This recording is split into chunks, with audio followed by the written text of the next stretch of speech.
Welcome to the Women's National League Wrap. I'm joined with Cara Kelly from RTE and Emma Duffy from the 42. We're going to be talking about last weekend's action, obviously from the Women's National League. I'll start by just reminding us all of the results. So Bohemians lost to Peamount 3-0. DLR Waves beat Cork City away from home 1-0. Galway 4, Treaty 1, and then Wexford beat Athlone 1-0. And obviously Shelburne then were idle as well. I suppose we'll start with the Peamount game. Cara, I'll come to you first. What did you make of the champions' performance? I thought it was a really interesting game because I think they obviously had to be really patient in the first half. You know, Bows defended really well, and I was maybe a little bit worried before the game that, you know, they might let in some early goals, but I thought they did really, really well to hold on for as long as they did. But I definitely thought that Peamount were really impressive. I mean, they were quite dominant really all over the pitch. They didn't have to do too much defending, but in midfield, I thought they were brilliant. I thought when the goals came, you know, they came from a variety of players, a variety of different parts of the pitch, rather. And I think that they definitely showed their class and they showed why they are champions. I suppose the one thing I felt with Peamount this season, you know, obviously they're going for 3 titles in a row, which has never been done before, but I feel like they've been going about their business very quietly. You know, they haven't been having any like runaway leads. They've been, you know, very clinical when they need to be, but they've been patient when they need to be as well. So I felt at the game of the weekend, you know, they kind of showed that variety and why they can beat so many different teams in so many different ways. Yeah, and Emma, do you have anything to add to that? What did you make of, you know, Bows in the first half being able to keep it to 0-0, but then obviously Peamount got those 3 quick goals in the second half? Yeah, I think just echoing Cara's words, I suppose Peamount just know how to eke out wins, and that's why they're champions, and they're such good champions, and you know, they're such a professional outfit and they go about things quietly but clinically, as Cara said. I know both of you were at the game. I just watched it on LOI TV, which has been fantastic this season. But yeah, they showed their quality. I suppose both were really brave and, you know, they went about their business brilliantly. Thought they did so well to shut them out for so long, but then I suppose it's typical Peamount, once the floodgates open, they do. And I was delighted to see as well Tegan Hurley get a goal. She's obviously had a difficult road back from an ACL injury, so great to see her back to her best. But I suppose, you know, that just shows Peamount's strength and depth. You know, you look at their squad and the likes of Anya Gorman, Steph Roach, Karen Duggan, Niamh Burke, and then you have the youngsters like Della Darton, Becky Watkins and Tegan as well coming through. So I do think, you know, they're happy at the top, and that's exactly where they want to stay. Yeah, I think they're definitely going to be difficult to beat anyway, because you even saw with Bows, as we've said, you know, they did so well to keep them out for so long, but that strength and depth in the squad, they were able to bring Eleanor on from the bench, which just added so much pace up front when Bows were probably fatigued kind of at that stage, and it made such a difference. So I definitely do think they'll be difficult to beat this season.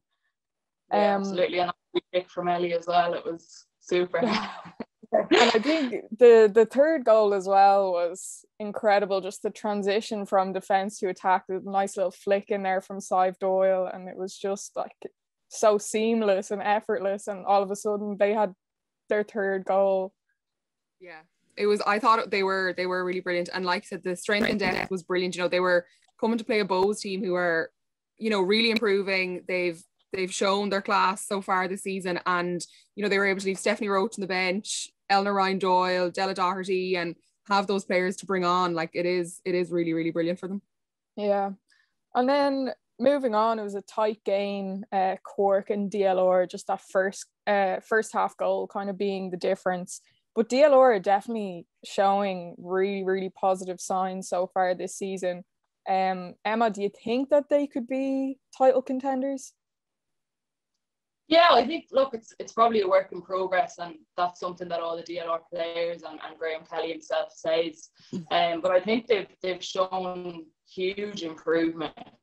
And I suppose that continuity is nice that they have, but not only that, they've brought in some fantastic new players. Obviously, Jess Gleeson coming from Shells, and you know, solid in defence. You know, she's clear in absolutely everything, and then her delivery from set pieces, obviously as we saw with the free kick at the weekend.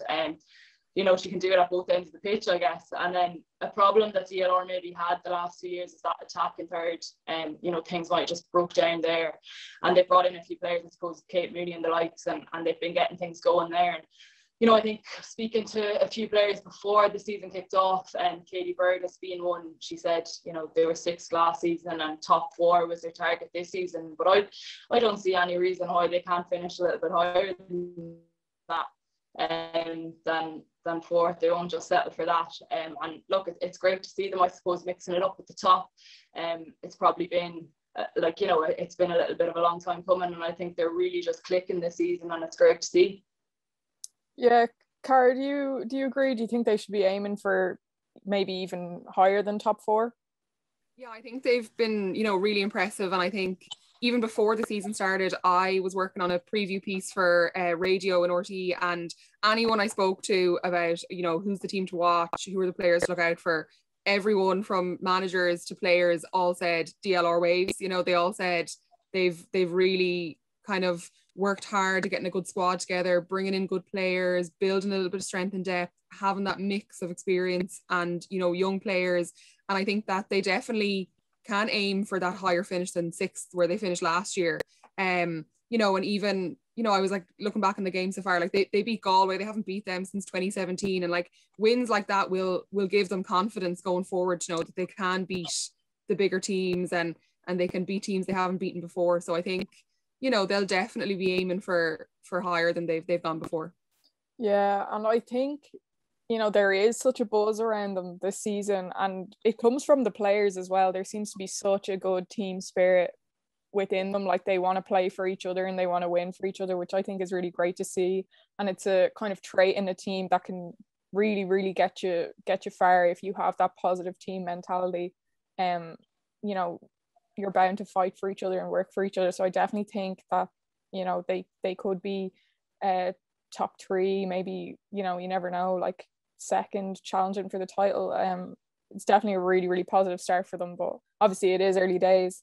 And then moving on to Galway's game, they got 4 first half goals which were enough to get the win against Treaty, who, credit to them, they kept them, you know, scoreless in the second half, and they got a consolation goal, which is a positive for them to take away. But Rachel Kearns, again, getting another goal. How good do you think she's going to be this season? Cara, I'll come to you first. Yeah, like, she's been really impressive. I was looking, because I know Anya Gorman won the Golden Boot last year, and I was like, how many goals did she score in the season? And I think, yeah, she scored, I think 14 last year to win the Golden Boot, but Rachel Kearns is already on 6. And I was like, you know, she's only played in 3 games. So I think that it's been really impressive. And she's, you know, I think, you know, teams, I think what I think about the league so far this season, and I was kind of saying earlier how Peamount have been going about their business quietly. I think a lot of that has to do with how exciting that kind of mid-table and kind of pushing into those top spots is. It's so competitive. And I think it's really exciting when you have a team like Galway. You can see how important like an out-and-out striker is to them. You know, when it comes down to getting wins and getting points, you know, they got to get goals. And I think that she's going to be crucial for them. You know, and I think that she still has, you know, so much more to give. Like, we're so early on in the season that who knows how many goals she'll score. Yeah, it definitely is exciting, the kind of middle of the table. I think so much is going to change over the next few weeks. Like, it is still early days, but so many of the teams are so competitive and so kind of close together. And I think that's what's great about this season already, is that, you know, games are pretty tight and could easily go either way. Emma, do you think she might be, well, I know she's definitely going to be in the running for Golden Boot, but do you think she could surpass the likes of Eleanor Ryan Doyle and Anya Gorman? Yeah, I suppose all fantastic strikers and goal scorers there. But yeah, I think Rachel is something special. I've obviously watched a lot of her through the years playing with Mayo and more so playing ladies football than football. And was really excited to see her come back into the National League. I know she obviously had a stint with Castlebar Celtic, but I wouldn't have seen much of her play then. But even just watching her play for Mayo and for her ladies football club, Castlebar Mitchells, or McHale Rovers, sorry, she was a really danger woman in full forward. And, you know, all you had to do was get the ball to Rachel and she'd bang in a goal. She was just incredible. And so I knew, I suppose there was a bit of excitement around her coming back into the National League, and rightly so. And yeah, it just seems that she really can't stop scoring. And so if she continues in the vein she is around the upper, and like, what a way to announce yourself back into the league, to hit the ground running like that in your first season back. 100%. And as you said, like you were talking about her playing with Mayo, but she's such an athlete, like so strong. And you see from, she's got a couple of goals from headers and stuff, and it's just so powerful. Like, she's just a real threat up top. And hopefully, she'll continue to score goals. I suppose as well, just even one of the first goals she scored that opening day, she took it on the touch in the air and then spun it on the volley into the back of the net. Like, that was something special as well. So yeah, she kind of has it all, I think. Yeah, she's not just strength, she's got the skill too, she's got the finesse. I was just going to say, actually, the one thing I just wanted to add on that as well, she's only just signed for Galway, and like, she's come in and hit the ground running, which I think shows how comfortable she is in the team and how she's really settled in really quickly. And like, she was scoring goals in their preseason friendlies, and I think that just shows, they've got a good team set up and it's working really well for her there. So yeah, I wouldn't be surprised to see her to kind of stay top of that golden boot table for a while to come yet. Yeah, and it's not always an easy thing to do, to come into a team where, roles are established, players all know each other, and to kind of have the confidence to break through the way she has. So yeah, it's really, really impressive. Then finally, down in Wexford, it was a really tough game between Wexford and Athlone. Just the second half penalty, getting Wexford the 3 points, and Athlone maybe feel a bit disappointed with the result. They got 2 red cards as well, which I'm sure they're probably a bit disappointed about. But definitely positive signs from them to get with Wexford, they're such a strong team, to be able to hold them off for so long and just lose so narrowly, I think was really positive for Athlone.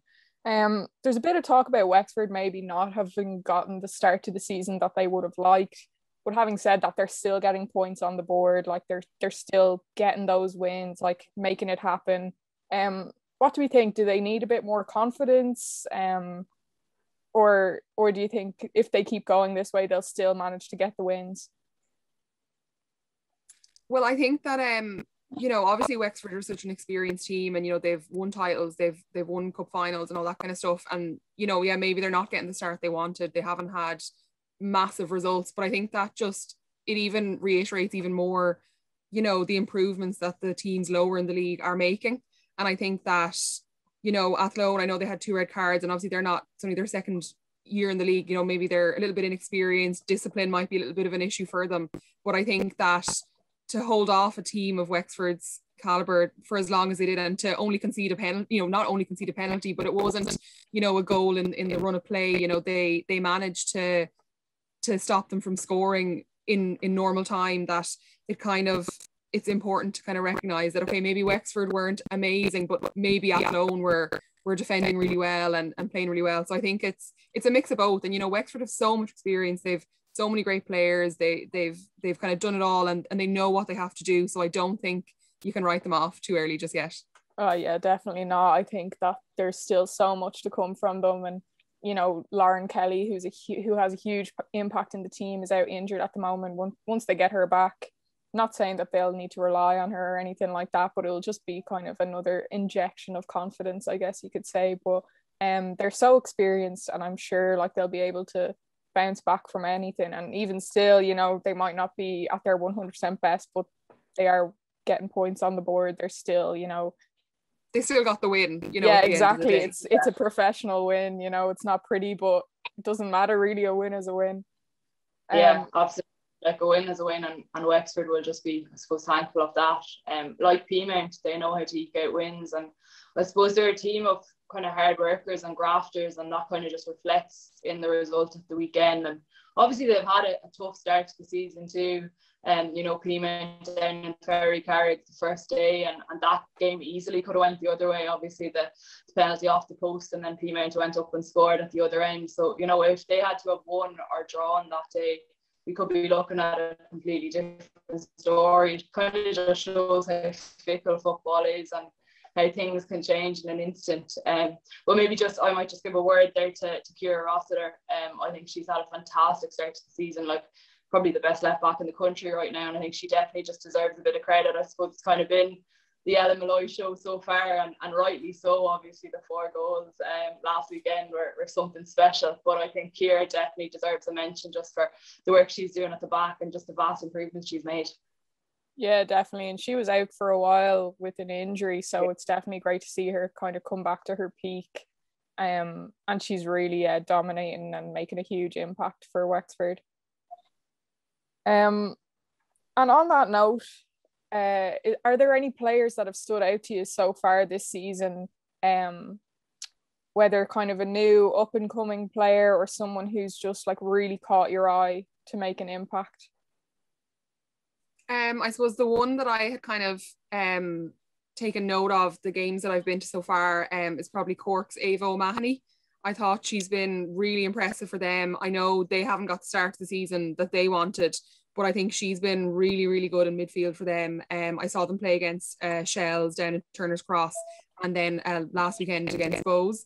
And I just thought that she's really good at setting up plays, and she's really good at, you know, getting the ball to the right people. She's, you know, really good at kind of picking out a player, picking out a spot to put the ball and just putting it there. So I think that, you know, while they're looking to try and get more goals, get a couple of wins on the board, get those points, I think she's going to be vital for them.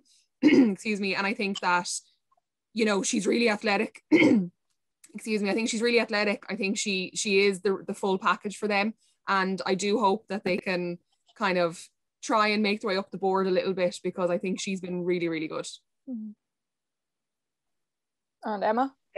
I'm going to give mine to Jessie Stapleton from Shelburne, and just from what I've seen so far, I was really interested to see her play in the National League, obviously making that jump from more underage football with over 17s, and I've been so impressed with what I've seen. She's solid at the back, she's good on the ball, so comfortable with the ball at her feet. And I think, you know, you guys put up stats from, I can't remember which game it was, obviously Shelburne's last one, and they speak for themselves. Like, you know, she's absolutely hit the ground running. I suppose I remember she was brought into the Ireland women's national team at the age of 13 or 14, I think it was, just to train by Colin Bell a few years ago, and there was a lot of noise around that, and I can absolutely see why that happened. And I think, you know, this is a player with a massive future ahead of her, and she's going to be a big name we're talking about for the next few years.